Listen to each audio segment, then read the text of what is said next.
Elizabeth was born in 1533, daughter of Henry and his second wife Anne. The king wanted to divorce his wife, and because the Catholic Church didn't approve, he decided to create his own type of Catholicism and then marry Elizabeth's mother. Elizabeth had an older sister and a younger brother, but all of the siblings had different moms. Even though Elizabeth was part of the royalty, she was third in line. Not only was she the youngest girl, but also the marriage of her parents wasn't totally approved, so many view her as an illegitimate child.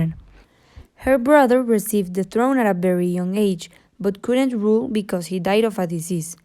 Then her older sister became Queen of England, but she did a very bad job and had to stop directing the country.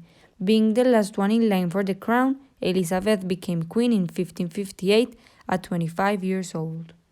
Music in the Elizabethan era. During the Elizabethan England, music was very important because the queen really appreciated it. New instruments like the early violin and the early oboe were created. These new instruments and culture for music provided the chance of creating new sounds and types of music. Because Elizabeth reigned during the Renaissance, new ideas arose in people around Europe. Music and art were now important, and the Queen's support towards it made it better for the new musicians. During this era, people's view of music started to change from being just background noise to something that defined you as a person. Music had a new purpose. Sharing emotions was very important, and being able to transmit feelings by using sounds started to be something impressive. Because the Queen appreciated it so much, music became something really expensive and requested. It was considered luxurious and fancy to have a lot of musicians at someone's party or gathering. Court music. Because of the big amount of instruments that were created during this period of time, music for royalty acquired a very unique and classy style compared to the time period before. The combination of various instruments was still very experimental, but it's considered to be one of the bases for modern-day orchestras, and it allowed the musicians to experiment with different sounds. Music was becoming very important and was now being taught in every school and university.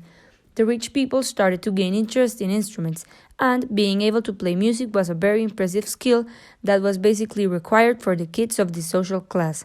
Music played a huge role in court life, and nobles were expected to entertain her and other important people by showing their musical skills. Theater music. Music had already been used to accompany poems during the medieval era, but theater music became very relevant during the Elizabethan era. Shakespeare, who is one of the greatest writers of all time, was contemporary with Queen Elizabeth's reign, a woman who was very appreciative and devoted to the arts. During this time period, the citizens of England started to like poetry, and it was very common for it to be presented with music by its side. Musical theater became a great hit and was represented very well by Shakespeare's plays, which make reference to music more than 500 times.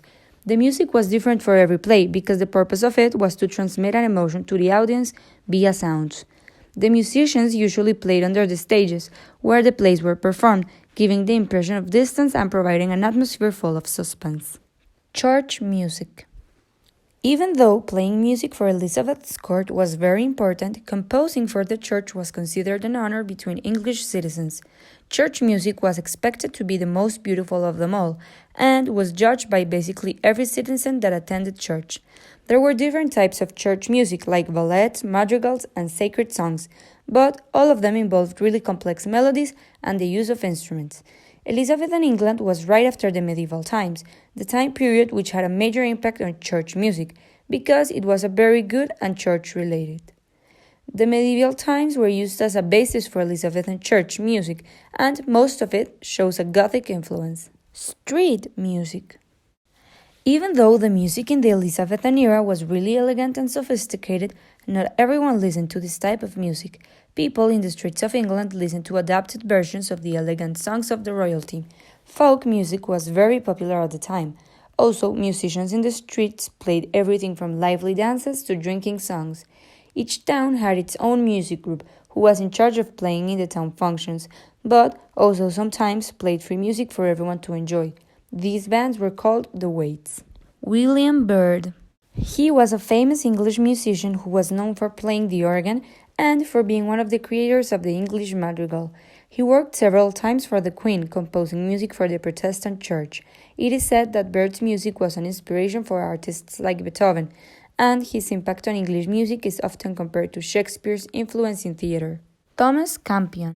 He was an English composer, poet, physician, musical and literary theorist, and one of the songwriters of the Lutenist school. He was born in 1567 and passed away in 1620 after a life full of artistic achievements. He is known to be one of the greatest musicians and composers of the Elizabethan era, and his music is still used as an example today. Because of his talent with poetry, he was very good at creating musical theater, one of the Queen's favorites. Conclusion. Music was very important during the Elizabethan era because the Queen really appreciated a good piece of art. Appreciation for music went to another level during this time period, and everyone, no matter the social class, was able to enjoy it. You may not be aware of it, but some of the songs you like in the present were inspired by composers and musicians from past time periods, such as the Elizabethan era. This is why it's so important to educate ourselves about the past, so we can understand what is happening in the present.